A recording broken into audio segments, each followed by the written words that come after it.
দর্শক, মনোনয়নপত্র সংগ্রহ ও জমার খবরাখবর জানাতে আমাদের সাথে যুক্ত হচ্ছেন সহকর্মী রাশেদ অমিত। আমাদেরকে জানাবেন কেমন চলছে মনোনয়নপত্র সংগ্রহ ও জমা, সেখানকার সার্বিক পরিস্থিতি কি?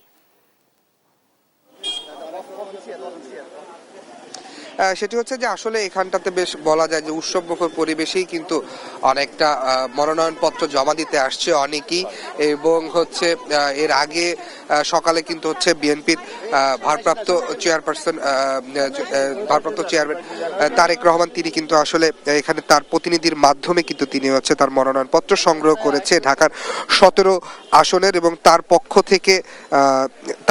থেকে মনোনয়নপত্র সংগ্রহ করেছেন বিএনপির চেয়ারপারসনের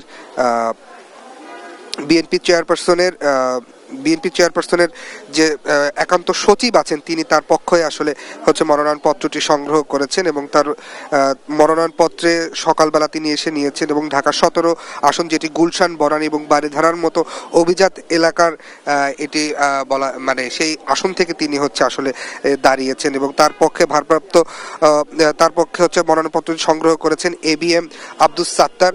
এবং এছাড়াও সকাল থেকেই এখানে দেখা গিয়েছে যে বিভিন্ন দলের যারা আসলে মনোনয়নপত্র যারা তুলেছিলেন অনেকেই জমা দিয়েছেন, যেহেতু আগামীকাল হচ্ছে মনোনয়নপত্র তোলা এবং